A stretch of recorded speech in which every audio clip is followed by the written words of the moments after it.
Hoy es 29 de noviembre del año 2025. Vamos a dar inicio a la reunión de esta tarde. Sean todos bienvenidos. Vamos a hacer la oración inicial.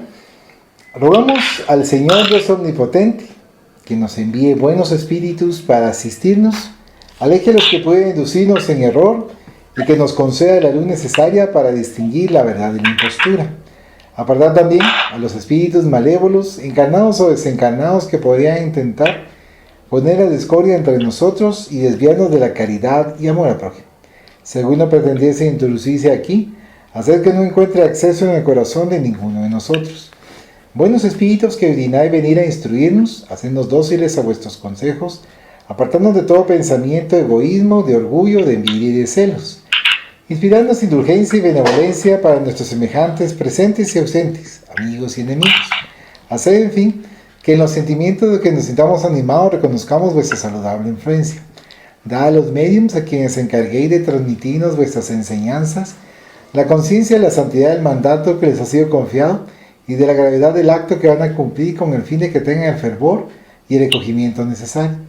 Si en la asamblea se encontrasen personas que fuesen atraídas por otro sentimiento que no sea el del bien, abrid sus ojos a la luz y perdonadles así como nosotros les perdonamos si vinieren con malas intenciones.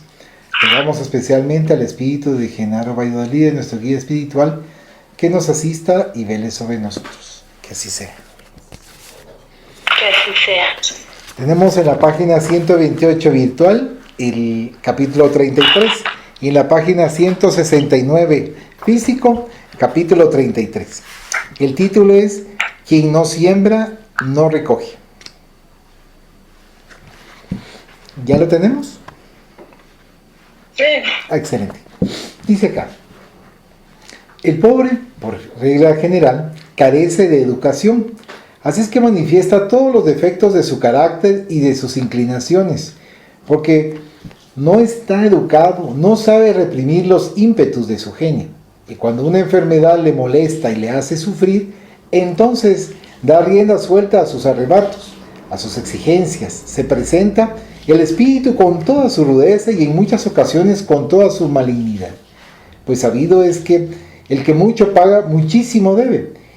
Y vivir 54 años entre tantas miserias físicas y morales como vivió el padre Olayo Valdés, se necesita haber progresado tantísimo, que estamos plenamente convencidos que si lográramos ver al virtuoso sacerdote, creeríamos que su envoltura fluídica, su resplandeciente periespíritu, era uno de los muchos soles que giran en el espacio.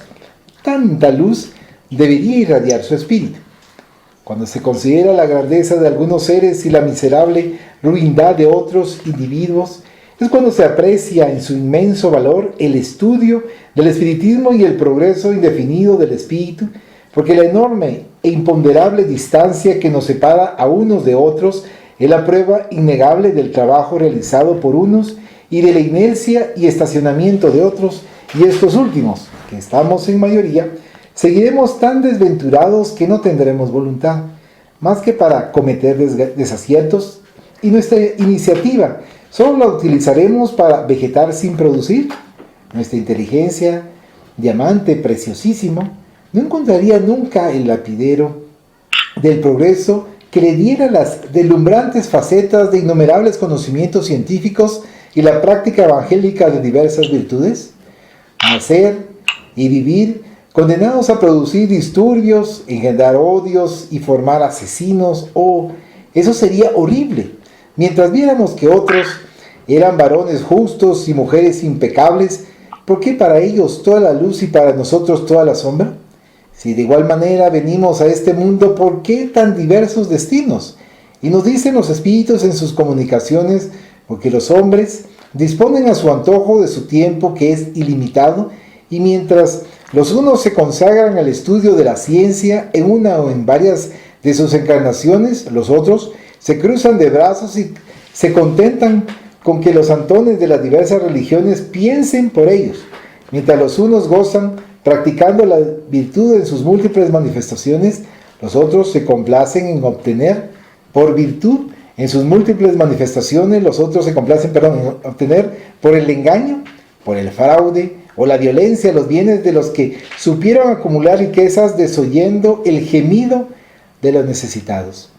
La tierra es uno de los laboratorios de la creación y en ella trabajan los justos y los pecadores, cada uno en la fábrica o en el taller que él solo se ha formado. En la vida infinita no hay primeros ni últimos, porque los más buenos, los que en la tierra llamáis redentores, mañana irán a otro mundo muchísimo más adelantado que el vuestro, y allí serán vulgares medianías que aprenderán a ser grandes, imitando a otros espíritus muy superiores a ellos en talentos y en virtudes. Por consiguiente, como la condenación del reprobo no existe porque no hay espíritu que no progrese, todos podéis ascender por la interminable escala de perfeccionamiento. No hay elegidos ni predestinados, no hay llamados ni preferidos. No hay más que el estricto cumplimiento de la más sabia de todas las leyes: sembrar y recoger, trabajar y obtener el fruto del trabajo. Esa es la ley eterna del progreso. Esto y mucho más nos dicen los espíritus, que responden perfectamente al lógico razonamiento que hemos hecho repetidas veces, cuando como ahora rendimos un tributo de admiración a los verdaderos santos de la humanidad. Siempre hemos creído que querer es poder, no en el sentido material que se suele dar a este aforismo. No es el querer dar dinero a un necesitado, porque el que no tiene para sí mismo mal le puede dar a otro que él materialmente no posee. El querer es poder.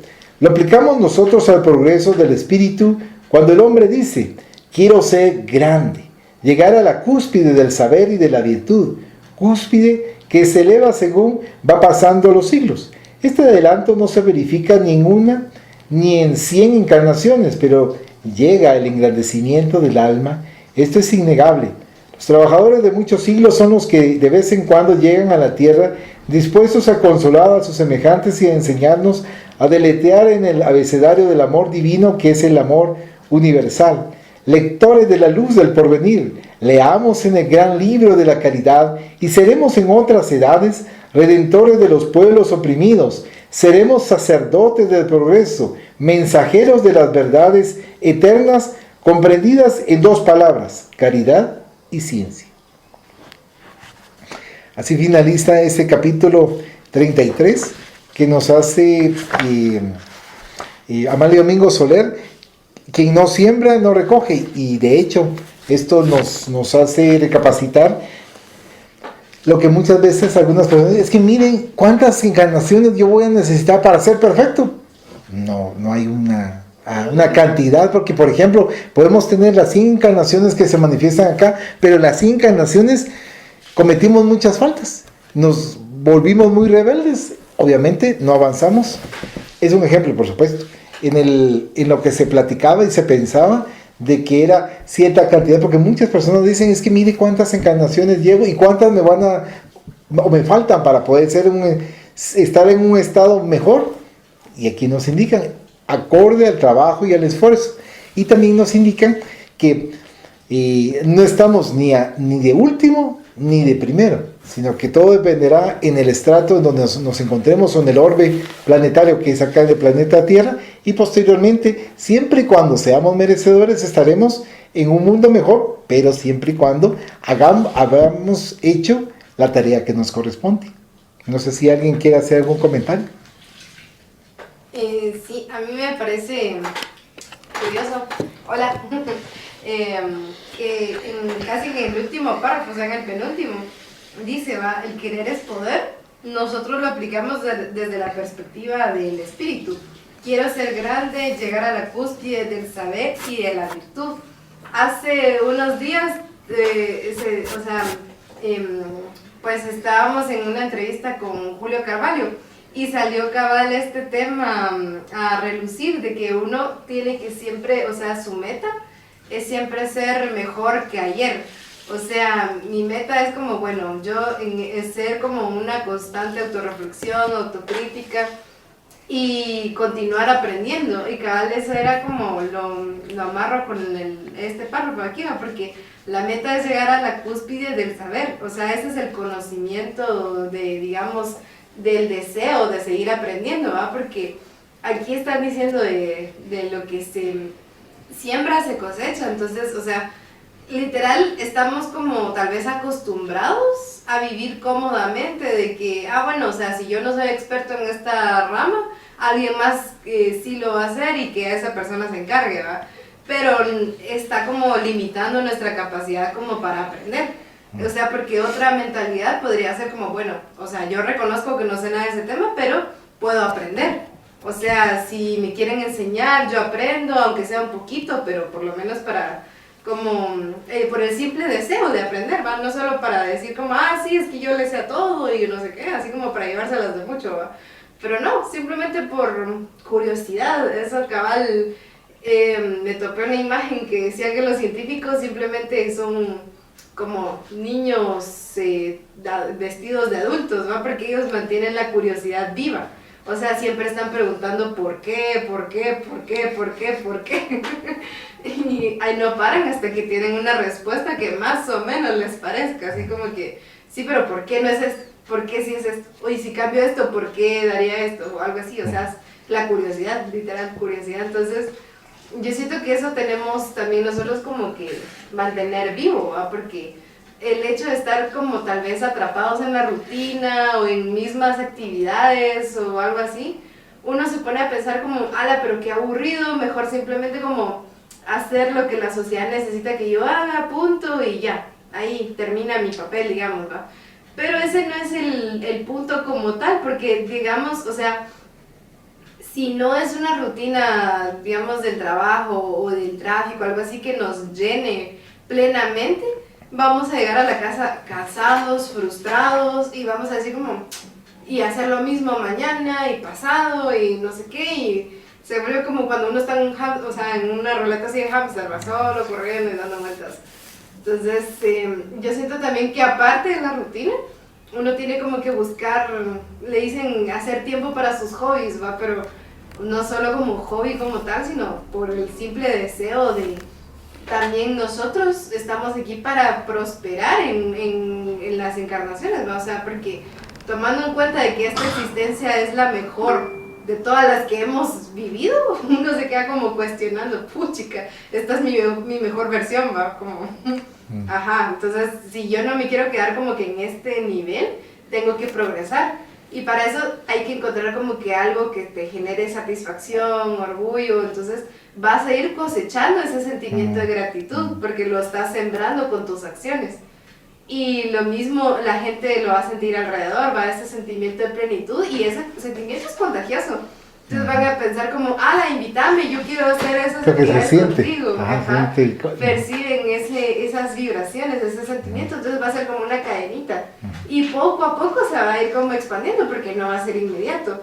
Los cambios son lentos, pues, solo que son constantes. Muchas gracias. ¿Alguien más que desea hacer algún comentario? Sí, pues muy apropiado todo lo que se dijo, pero yo tengo una curiosidad ahí también de científica. Qué excelente. Ajá. Sí, en esta situación también creo que tenemos que tener mucho cuidado porque, a través de los tiempos siempre ha habido otras formas, pero en estos tiempos que estamos viviendo yo siento que esa libertad y ese, ¿cómo se le dice? Pues el vivir diariamente y el estar en las mismas todos los días y todo, ¿verdad? Yo creo que también es algo impuesto por algunos sectores para sus propios beneficios, más que todo mundiales, porque yo lo miro, por ejemplo, digamos los chinos, ¿verdad? Como que tienen en el mismo ámbito a tanta gente y no le dan esa libertad precisamente, ¿no? Que solo de ir a trabajar y así en muchos países, ¿verdad? Que van a trabajar y a las mismas y todo. Son pocos los que logran salir de esos círculos, porque quiera que no estamos siempre a través de los tiempos viviendo cierta esclavitud que le conviene a ciertos sectores económicos, ¿verdad? Que no tenemos nosotros ese acceso. Entonces, yo creo que es muy importante el orar mucho, el pedir mucho por romper esas cadenas y que algunos sí lo logran, o pues nuestros países, aunque somos tercermundistas, creo que tenemos un poco más libertad y más acción de hacer esas situaciones, pero no lo hacemos, ¿verdad? Entonces, que en esos países grandes yo creo que por eso hay mucho suicidio también, porque no logran de salir de ese mismo círculo vicioso, ¿verdad? Del que se está hablando. Entonces sí es como que poner ojo y dar gracias a Dios de dónde estamos y que no apreciamos, porque como somos un país pequeño, tercermundista, y yo quiero ir a un país grande, donde todo es wow y tecnología o qué sé yo, pero nosotros de alguna manera la tenemos. Lo más importante es la libertad y el poder cambiar esas acciones, como usted dice. En cambio, en otros países muy grandes, hasta qué punto muchos no salen de eso y pues las consecuencias, ¿verdad? Solamente. Muchas gracias, Lucita. De hecho, nosotros tomemos en consideración por qué nos tocó, por ejemplo, Guatemala. Hay una circunstancia por la cual nuestro Padre nos ha brindado la oportunidad de reencarnar en esta tierra para poder aprender, para poder entender, para culturizarnos, como a veces dice Andreita, y también que hemos estado en otras esferas, hemos estado probablemente en otros continentes, y que ahora nos toca acá apreciar y valorar lo que tenemos.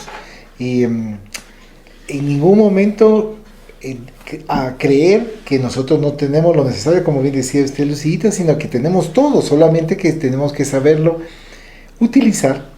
Y usted dijo algo interesante y muy puntual en cuanto a los suicidios, ¿verdad? Porque comentaban que en Japón son unos genios, o sea, en inventos, en estudio, en análisis, en sacar incluso posgrados, doctorados de diferentes países, llegan a Japón.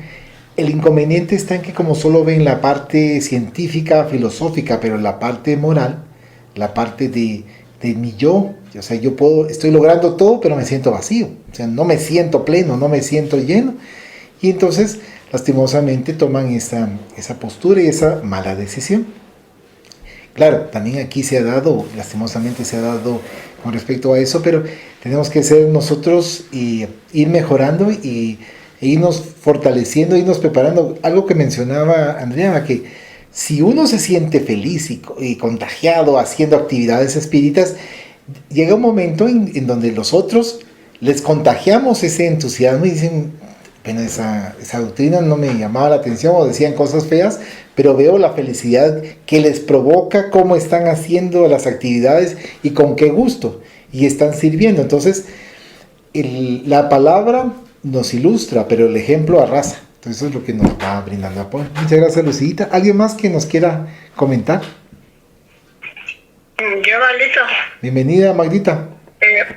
Sí, pues está bien difícil porque ahorita hay una gran esclavitud. Sí. ¿Y cuál es? El teléfono. Sí. Viene usted toda la gente solo con el teléfono. Sí. En cualquier lado. Van a reuniones, se supone que reunión tienen que estar las personas conviviendo, ahí están con el teléfono. En las casas igual. Esto es una esclavitud y es una adicción mundial. Entonces, solo en eso se pasan. Hay gente que ya ni duerme, ya ni hace nada. Y todo lo que hace, hasta lo publicando para que los demás se enteren. Entonces, ¿cómo vamos a avanzar así? ¿Verdad? Yo sé que este aparato, las redes son buenas, pero no a la exageración que uno los tiene, ¿verdad? Y eso se lo estoy diciendo a todo nivel, porque personas, unas que tal vez no saben leer y escribir, pero bien le manejan el teléfono, pero que lo hacen bien. Pero en eso sí, ¿verdad? Pero no se preocupan de otras cosas, porque hablamos de reuniones espíritas, qué bonito estar escuchando y sabiendo. Pero ¿qué pasa? Nos quedamos con esa doctrina. No la compartimos. Yo pienso, pues yo en mi caso, no la puedo compartir porque hay gente que no cree en eso, entonces es estar sembrando en un terreno árido, ¿no? Y además de eso, yo pienso que es el servicio a los demás, ayudar a los demás, no solo económicamente, sino con un consejo, con alguna ayuda, ¿cómo le digo yo? Hay que más que todo con los consejos, porque hay gente que están hundidos, no saben cómo salir. Entonces, yo pienso que a nosotros mismos, nosotros que estamos aquí, a nosotros nos falta hacer esa labor de ayudar a los demás. Entonces, ya varias veces lo he dicho, pero veo que no se hace nada. Entonces, eso es lo que quería decir, Fabio. Muchas gracias, Magdita. Y de hecho, eso estábamos platicando y con usted hace un buen tiempo y también hace muchos meses atrás que usted nos daba ese consejo y sí tenemos que ya ponerlo en práctica. Lo que usted comentaba con respecto a también la divulgación, con el hecho de nosotros enviarle alguna información de carácter seria y que tenga mucho contenido, de alguien que uno sepa que realmente nos pueda conducir correctamente la doctrina espírita y compartirlo con otro, le llama la atención. Sin ir muy lejos, por ejemplo, venía un joven que constantemente los días miércoles con su mamá y con sus hermanos, y dejaron de venir, y ellos, él participa en algunas otras cosas y no mucho le interesa las actividades. Entonces yo todo emocionado le comenté con respecto a cuando vino Julio Carvalho, que mencionaba Andrea, y que era muy dinámico y de terapia, y no lo deja uno dormirse, porque a veces, o sea, puede ser la plática interesante, pero el cansancio y muchos aspectos lo hace dormirse a uno. Entonces yo le dije que estaba muy bueno y le dije, mira, me llama la atención, me dijo, a mí mandaste los enlaces. Y entonces yo mandé los enlaces. Jamás me imaginé que me dijera, fíjate que ya vi todos los videos, me pareció excelente, mira, cuando venga, yo me apunto por lo menos a una conferencia, yo sí quiero ir. O sea, se animó. O sea, y lo que usted decía, Magdita, o sea, poder compartir con aquellas personas que también no mucho les interesa, pero después, cuando ya van viendo los resultados, la dinámica, algunos podemos brindar ese apoyo en cuanto a ese aspecto. Y la otra parte de la práctica en ir a un lugar, eso tenemos ya, o sea, de ir haciéndolo como usted bien dice, ya. ¿Algún comentario más? Gracias, Barachi. ¿Me logran escuchar? Sí. Después de estar escuchando, claro, que usted estaba comentando y también la lectura del libro, nos lleva a una profunda reflexión de el estado actual en el cual nos encontramos cada uno de nosotros, ¿verdad? Porque es como un balde de agua fría que cae sobre cada uno de nosotros en cuanto a cómo nos encontramos nosotros, moralmente hablando, intelectualmente hablando también. Porque pongamos a pensar, como decía en la lectura, si un ser como Aristóteles, como Sócrates, como Platón, entre otros, aquí son filósofos, pero en otro planeta van a ser mediocres. Van a ser de los mediocres, y entonces van a haber espíritus mucho más adelantados que él, y ellos van a ser como que darnos sus primeros pasos en el alfabeto comparado con el conocimiento que van a tener los espíritus en esos mundos mucho más adelantados, ¿verdad?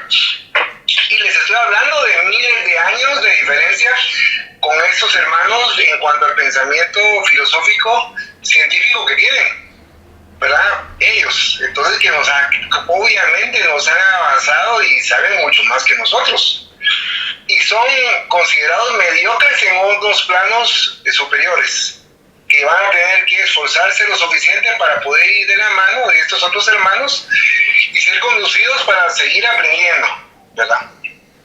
Eso desde el punto de vista en cuanto a que todo va a ir evolucionando, ¿verdad? Por otro lado, algo que es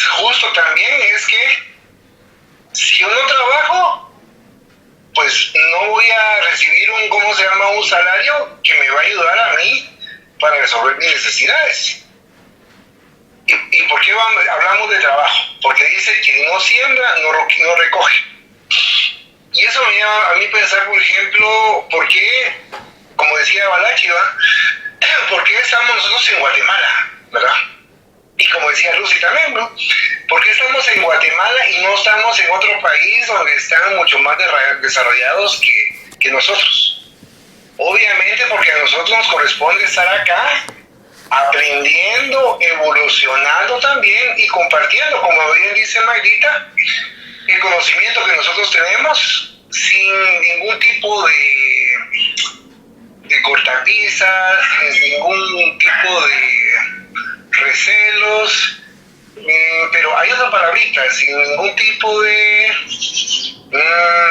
¿cómo es cuando se dice que solo yo voy a tener información y no se la comparto? Egoísmo. Egoísmo, dice André. Gracias, esa es la palabrita, muchas gracias. Sin ningún tipo de egoísmo, ¿verdad? Porque entonces yo voy a compartir, digamos, mi forma de pensar y, por ejemplo, una resolución de problemas estoy compartiendo, ¿verdad? Sin ningún tipo de egoísmo. Y entonces, de una u otra manera también estoy sembrando, ¿verdad? Pero como bien dice Mayrita, no a cualquier persona se le puede dar ese tipo de información porque no lo comprende, ¿verdad? No lo van a comprender. Pero si no lo comprenden, eso no significa que no seamos un buen ejemplo. Un buen ejemplo de servicio, como bien estaban comentando, ¿verdad? En cuanto a nuestra labor, ¿verdad? Si por ejemplo estamos en un lugar de trabajo, pues un excelente trabajador, un buen trabajador.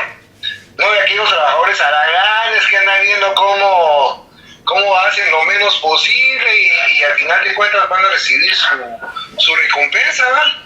Sino de los que realmente van a estar ahí trabajando, pues aunque los demás lo miren a uno como un extraño, ¿verdad? Porque está trabajando y los demás están ahí haraganeando, ¿verdad? Es un ejemplo. Y puede ser que ese ejemplo de trabajo les vaya a caer mal a ellos, porque los van a hacer ver perezosos. ¿Cómo es posible que él está trabajando, ¿verdad? Y está ganando lo mismo que nosotros, ¿verdad? Y al final de cuentas no hay que esforzarse más ni menos, porque al final de cuentas está el pago mensual, ¿verdad?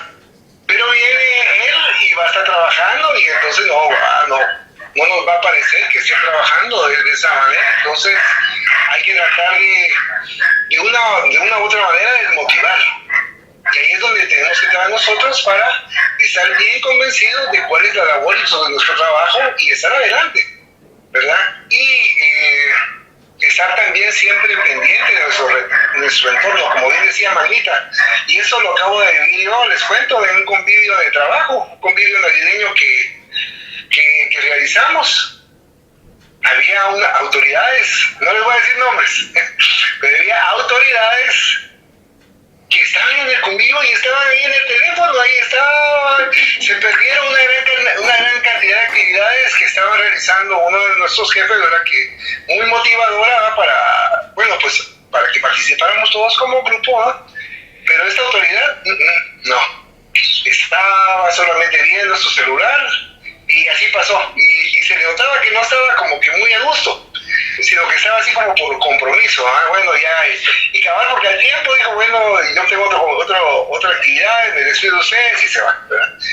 Pero ni a la persona que estaba a la par de él, que también era otra autoridad, estaban entablando un diálogo, ¿verdad? No hubo tal convivio entre ellos. Sí, entre nosotros que estábamos ahí, pues teniendo ese momento de convivio en el trabajo. Y eso me llamaba la atención, cabrón, por lo que estaban comentando, porque efectivamente uno no se da cuenta de esa esclavitud en la cual uno se mantiene muchas veces, ¿verdad? Y esa adicción, porque somos excelentes para adquirir para nosotros adicciones. Somos, pero muy buenos, porque si no me dejarán mentir, unos 40 años para atrás, pues no existían pues tan popularizados los celulares, entonces no había una adicción al celular como tal. Pero ahora que ya hay celulares, nosotros venimos y solitos nos vamos y nos volvemos adictos al celular. Y eso es por poner un ejemplo. Más adelante adelante de repente va a haber algo más que el celular, qué sé yo, tal vez, imagínense que no es un celular, sino, qué sé yo, una televisión portátil, esas de, como salían en esas caricaturas donde era... no me recuerdo los supersónicos, ¿verdad? Entonces todos vamos a andar con nuestro reloj ahí en la televisión, que ya hay, ¿verdad? Pero va a ser la moda que todos vamos a estar ahí, todos vamos a estar pegados a nuestro brazo y viendo la televisión, y vamos a ir caminando viendo la televisión, ¿verdad? Así de esa manera. ¿Por qué sucede eso precisamente? Porque no nos preguntamos nosotros, como bien estaban expresando ustedes, ¿cuál es el verdadero sentido de la vida? Y como bien decía la nena, somos rutinarios, hacemos casi que lo mismo todos los días, ¿verdad? Vamos, nos levantamos, despertamos, vamos a estudiar o vamos a trabajar y otra vez de nuevo, y al día siguiente lo mismo. Y no hay un cambio, no hay un verdadero cambio en el cual nos motive nosotros a ir progresando cada día, ¿verdad? Sin embargo, que algo hay que tener muy presente también de lo que se estaba comentando, es que nuestros hermanos espirituales nos han comentado que aún en esas nimiedades, en esas cuestiones sin importancia, ahí van las pruebas. Y esas son las pruebas que tenemos que nosotros pues ir ganando, ¿va? Poco a poquito ir ganando, ir sembrando, como dice la lectura, porque si nosotros sembramos limón, ¿qué vamos a cosechar? Limón. Entonces, como decía alguien, miren, si ustedes han sembrado limón, pues entonces aguántense, chúpense limón, ¿verdad? Porque eso fue lo que sembró en una existencia anterior, o es lo que está sembrando. Entonces, si nosotros queremos más adelante tener un mejor futuro, sembremos algo dulce, sembremos naranja, que entonces más adelante vamos a cosechar naranja. Solamente. Muchas gracias, Coca. Lo que nos ayuda muchísimo es las pláticas y los comentarios de cada uno para poder tomar conciencia ahorita. Y el ejemplo que da Coca con respecto a este convivio es lo que no solo sucede en este convivio, sino sucede en nuestras actividades constantes. Y entonces que tomemos conciencia que sí nos sirven de utilidad, pero no como mencionaba Coca, también mencionaban anteriormente de las adicciones, y una de ellas, y también Julio Carvalho, que es psicoterapeuta, nos manifestaba que fueron estudiosos psicólogos, estudiosos profesionales. ¿Para qué? Para atraer la atención en basura, dijo él. Y sí, va, o sea, porque hay ciertos videos que uno se ríe y todo, pero a la larga no nos llenaron. Son pocos los que realmente son instructivos y orientadores, y esos son los que poco a poco tenemos que ir aprendiendo. No sé si Sergio quiere hacer algún comentario.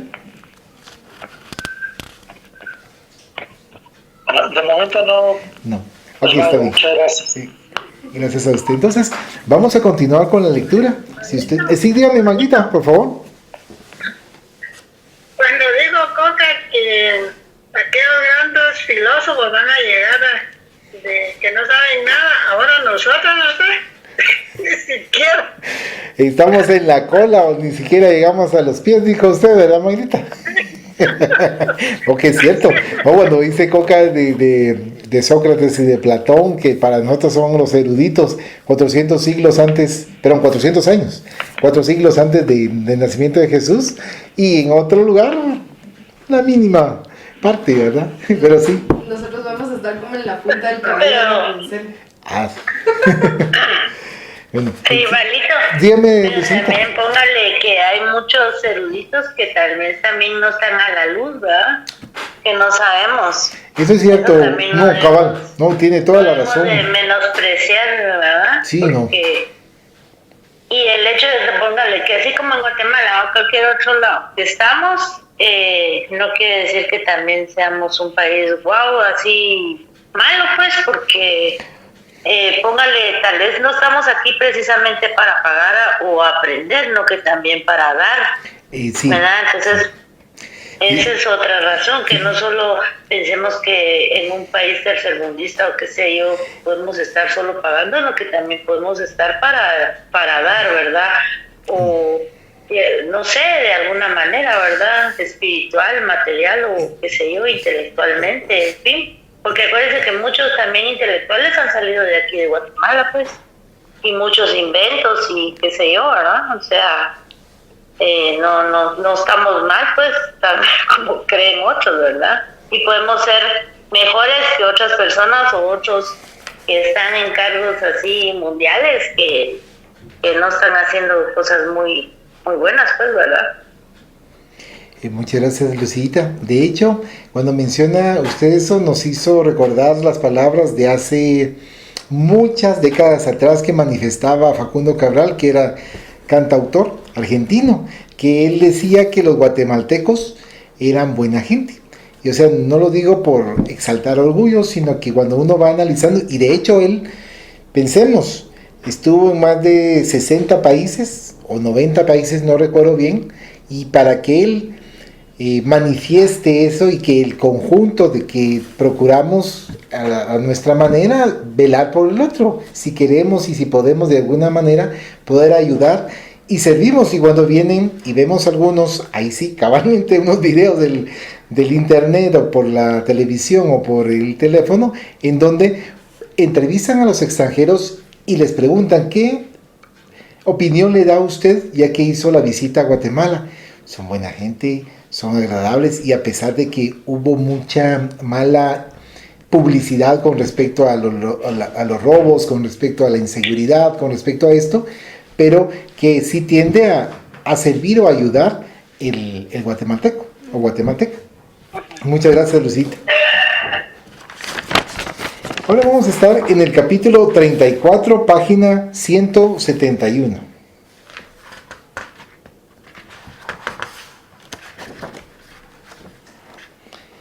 Dice el título: ¿Cuántas lágrimas?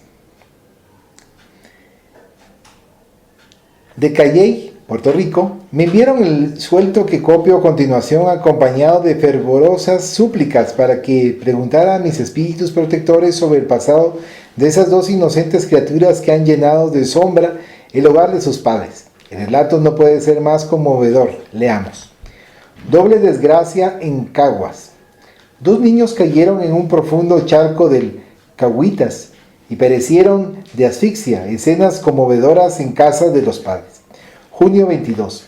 Escribo bajo la dolorosa impresión que me causó la triste desgracia ocurrida a las infortunadas criaturas Andrés y Enrique Velázquez, de 10 y 12 años de edad respectivamente, los que perecieron ahogados en el día de hoy en el charco de las Mambuas del río Cahuitas de este término municipal.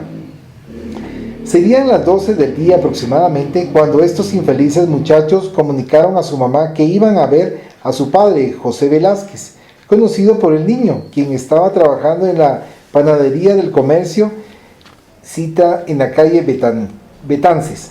La madre, sin pensar siquiera que pudiera ser engañada por aquellos pedazos de su alma, accedió a ello, recomendándoles que no tardaran mucho. Pero los infelices, guiados por la ignorancia propia de su edad, tomaron el camino del río, no creyendo seguramente que iban a encontrar un fin tan triste para sus infantiles existencias. Allí, en aquellas aguas en las que pensaban pasar un rato agradable, mitigando el calor reinante. Llegaron al río y el menor de ellos se dedicó a coger camarones, con tan mala suerte que, sin sospechar que se hallaba en el borde de un charco de alguna profundidad, fue persiguiendo uno de aquellos animalitos hasta que, sin darse cuenta, cayó al mencionado charco, para desgracia de él y de su hermanito, quien, al presenciar los titánicos esfuerzos de este para salir del peligro en que se veía, se lanzó también con objeto de ayudarlo a vencer el peligro que corría.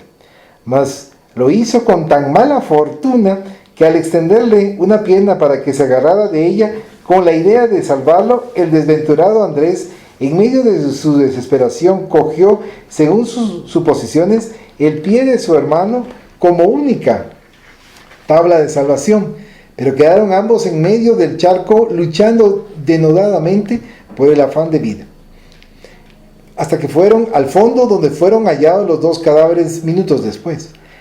Al pronto Se creyó que uno de ellos todavía vivía, pues alguien aseguraba que el corazón latía, siendo por tal motivo precipitadamente conducidos al hospital municipal, donde los médicos certificaron que ambos habían muerto por asfixia, siendo entonces trasladados a la casa de sus padres, donde hubo la gran confusión.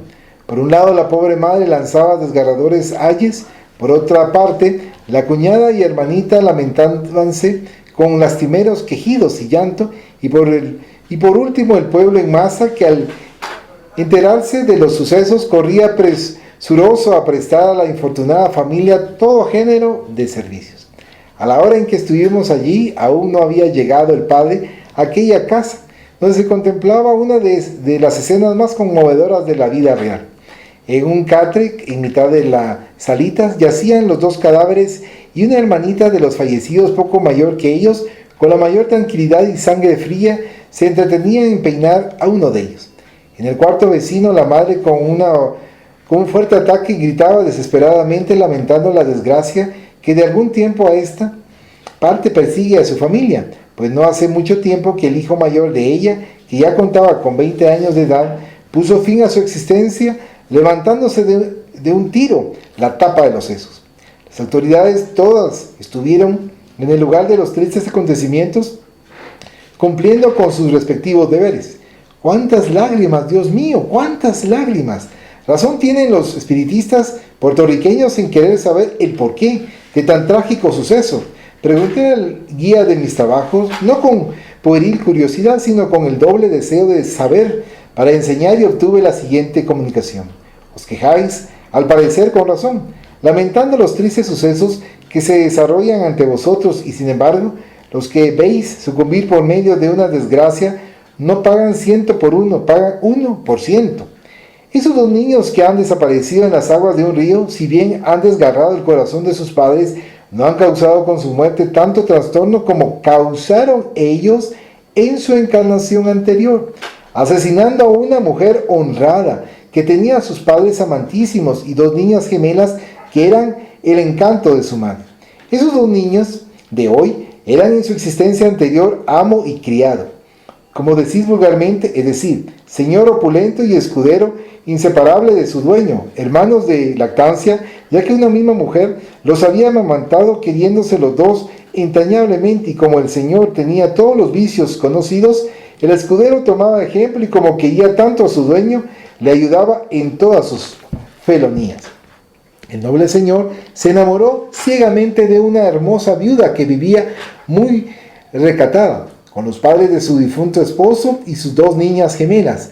Los padres de ella, al quedar viuda, se reunieron con su hija, y las dos madres y los dos padres adoraban a la joven viuda envuelta en sus negras tocas, que no salía de su casa para ir a ningún paseo, y sí, únicamente para oír la misa de alba en la iglesia de un convento cercano a su casa. Una mañana la vio el rico señor y se quedó prendado de su elegante figura, adivinando que debía ser muy hermosa, porque a través de su velo se veía brillar sus grandes ojos.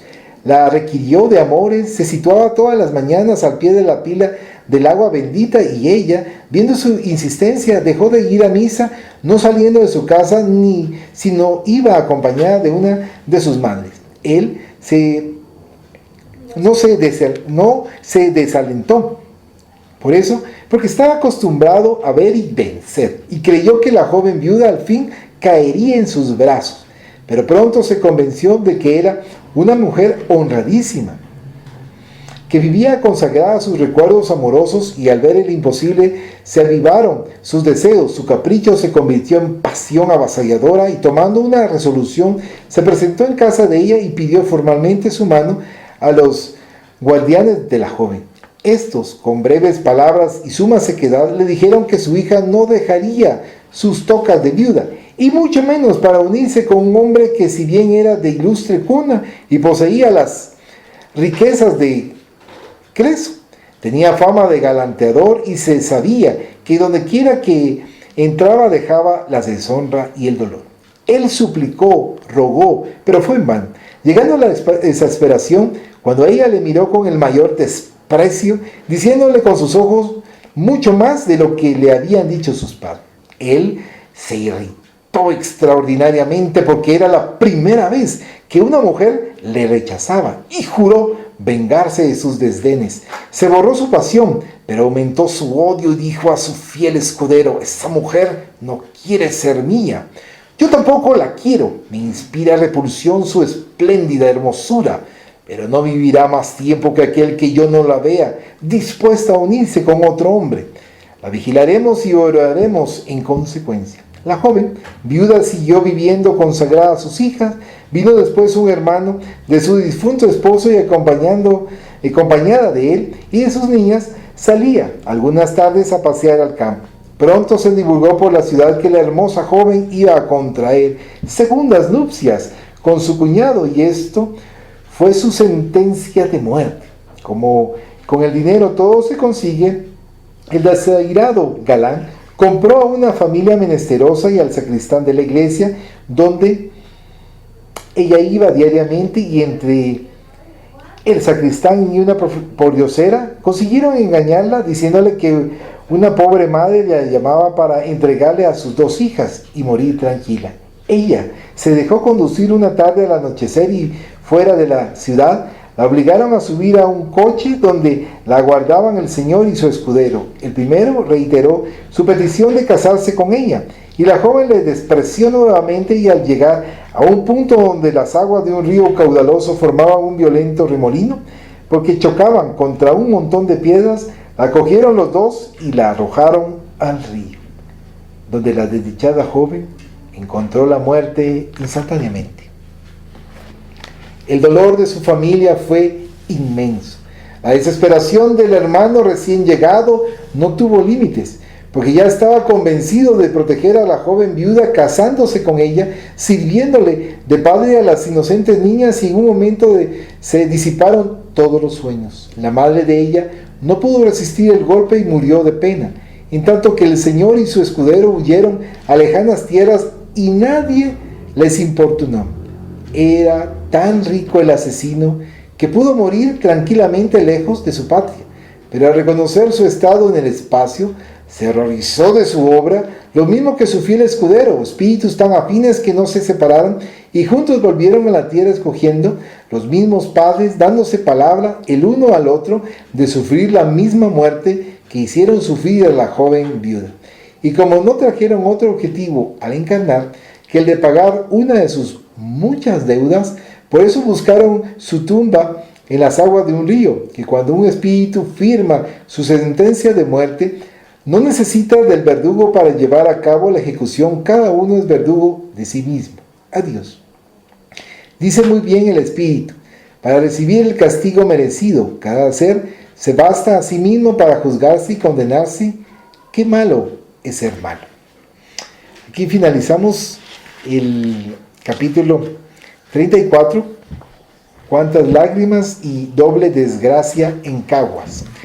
Miremos acá cómo en el siglo pasado, principios de este siglo, se tiene conocimiento nuestra hermana en España, y le dieron la información en Puerto Rico. O sea, se difundía la doctrina espírita, pensemos en esa época, y de tal punto, como es la luz del porvenir, y la luz de la verdad, nos va a dar a conocer, pero si no estoy mal, y creo que la escuela espírita se llama La Luz del Porvenir, pienso yo, no me recuerdo muy bien, pero se difundía en diferentes países de habla castellana o lengua castellana. Entonces, como en determinado momento le brindan esos escritos, le manifiestan, y ella, como ha mencionado en algunos de los capítulos en donde va escribiendo, que no es por solamente saber y conocer, bueno, pasó esto y bueno, pasemos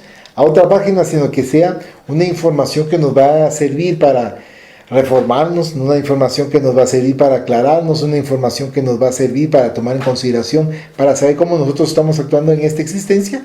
Y por eso, cuando nos da estos detalles el guía espiritual de nuestra hermana Amalia Domingo Soler, de las circunstancias, y que también no podemos decir ojo por ojo y diente por diente, sino que acá lo que nos manifiesta, no se dio la mano de otra persona, un espíritu encarnado, para que ellos falleciesen como ahogados en el río, sino que ellos pidieron esa circunstancia. Y dice, una deuda de muchas.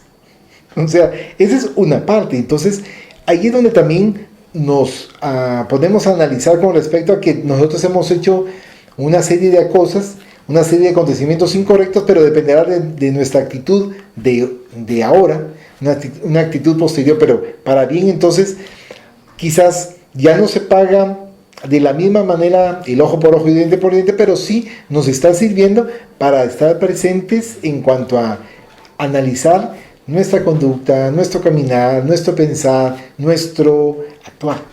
Eso es lo que puedo comentar. ¿Alguien que se desee comentar? Sí, de hecho me parecía curioso también que, o sea, a pesar de que se trataba como de niños, o sea, la muerte como tal se vio como un accidente para que no hubieran culpables. O sea, tal vez la madre en su, digamos, en esa existencia está como, no, es que yo tuve que haber estado más pendiente de ellos y así, o sea, pero a ella le dijeron una historia que iban a visitar a un conocido de la comunidad, digamos, o sea, pero iban a hacer otra cosa los niños, o sea, todo estaba como que puesto de tal forma en la que nadie como tal tuviera una culpa directa, salvo, digamos, pues ellos que lo pidieron, ¿va? Y me parece curioso que dice una de muchas, pero ahí se menciona que yo entiendo que tal vez era como un caballero y su escudero, o sea, como de esos que peleaban en duelos, o sea, eso me imagino yo.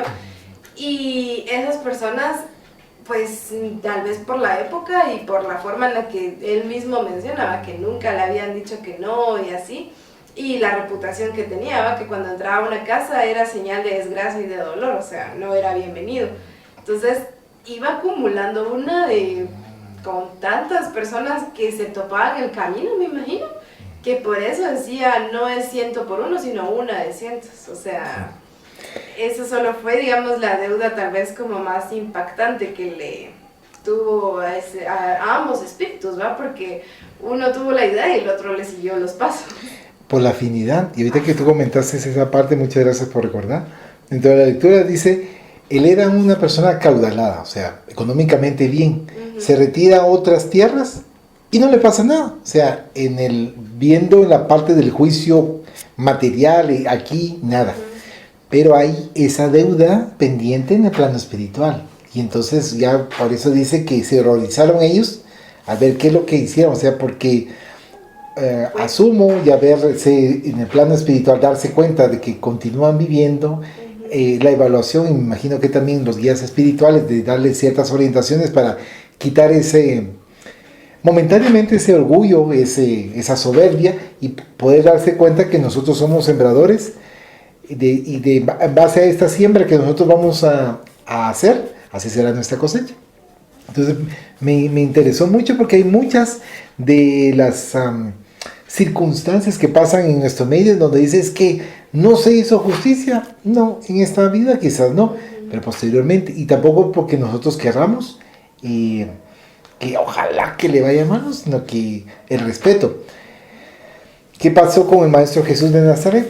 Cuando es crucificado, lastimado, lo clavan, le lastiman en el costado con la lanza, le dice, Padre, perdónalos porque no saben lo que hacen. O sea, le está dando a conocer que en un futuro tienen que atravesar pruebas terribles en base a la injusticia que cometieron con él. Y él con amor, o sea, con amor para que cambiemos, para que nos transformemos. ¿Algún comentario? Una pregunta. ¿Quién es el guía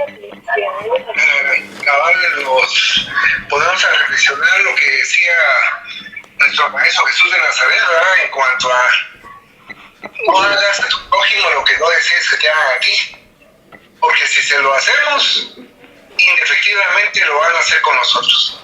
Qué gran sabiduría la que tenía nuestro Maestro Jesús de Nazaret y cómo nos conocía. Y cada vez uno se pone más reflexivo, como les decía, en cuanto a que no hay que hacerle daño a nadie. Es un mal negocio hacerle daño a las personas por nuestro propio bien, como dice la propia literatura, ¿verdad? Hagamos que bien un buen negocio, como él dice en los buenos libros escritos, ¿verdad? si vamos a hacer el bien, hagámoslo por el bien de nosotros mismos, ¿verdad? Que es un buen negocio, ya que no obstante van a beneficiar a las demás personas, en última instancia vamos a ser nosotros los mejor beneficiados. Entonces así dice en la literatura espírita, ¿verdad? Es un buen negocio hacer el bien, así que háganlo. Así nos dicen nuestros hermanos espirituales y definitivamente no nos cansaremos de recordar esas palabras, solamente. Muchas gracias, Coca. Magdita, usted nos comentaba que quién era el guía de Amalia Domingo Soler. Suele suceder que en algunos de los artículos manifiesta que le ayuda mucho el Padre Germán, un espíritu de mucha luz que va brindando. Acá no nos esclarece directamente el nombre de quién está ayudando, pero puede ser uno de los colaboradores, porque en varios escritos en donde ella nos ha manifestado, menciona que colabora grandemente para poder ella coordinar y armar esos escritos que nos ayudan a nosotros. Imaginémonos, no estoy seguro si fue en 1901 o 1902 que ella desencarna, o sea, tenemos más de 100 años de tener los escritos de Amalia Domingo Soler y que son vigentes, o sea, son de la actualidad. Desencarnó en 1909. Dice que en 1909 desencarnó, mencionaba Andrea. Entonces, si son, pongámosle, tomando en consideración hasta su desencarnación 1909, pero años antes ella se dedicó a la transcripción de artículos, de circunstancias que se fueron dando y que nos van orientando, querida Magdita. Gracias, Dorita. Y el libro del Padre Germán, ya como el libro del Padre Germán. Fíjese que, si no estoy mal, creo que fue escrito, voy a buscarle, no le puedo decir Por Emmanuel. Por Emmanuel. No recuerdo bien, voy a buscarle el libro y le voy a dar el dato, quién lo psicografió o a través de quién fue escrito, para yo darle ese dato y tenerlo en nuestros estudios. Permítame un segundito.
Fíjese que el autor lo transcribió.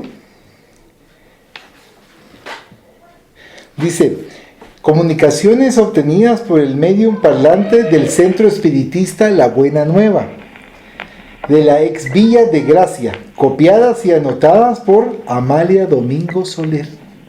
O sea, fue a través del medium, de este medium parlante de este Centro Espírita La Buena Nueva, y ella fue transcribiendo la información. Y entonces ahí donde nosotros nos vamos dando cuenta cómo nos va dando esa información tan importante que nos va sirviendo en su momento, querida Magdita.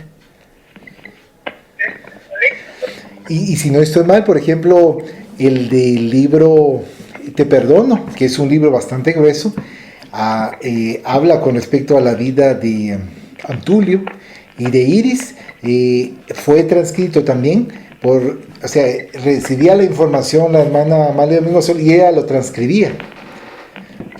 Y son obras que realmente nos hacen recapacitar y analizar. Y, por ejemplo, las Memorias del Padre Germán a varios hermanos les gusta mucho, es como una base muy importante para sus vidas, porque él no era conformista y no se dedicaba a querer negociar con la fe, sino que quería ser justo. Incluso en muchas ocasiones decía, mire, esa es su iglesia pequeña que usted tiene, podemos votarle y ser una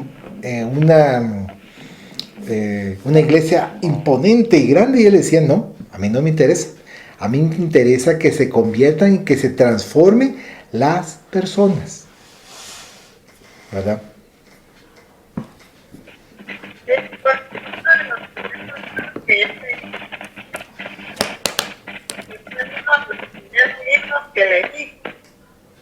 ¿Perdón? ¿No me escucha? Ahora sí, ahora sí. Es uno de los primeros libros que leí. De memoria del padre Germán, Edita. Excelente, sí. Eso, allá en Luz y Capital del Montevideo. Excelente, excelentemente. Sí, porque lo hace a uno recapacitar bastante. Y lo bonito es que él no procura como agradar a la gente. Él procura ser justo y que la gente se incline por la correcta forma de vivir. ¿Verdad? Gracias a todos. Vamos entonces a pasar a la siguiente fase, agradeciendo su apoyo.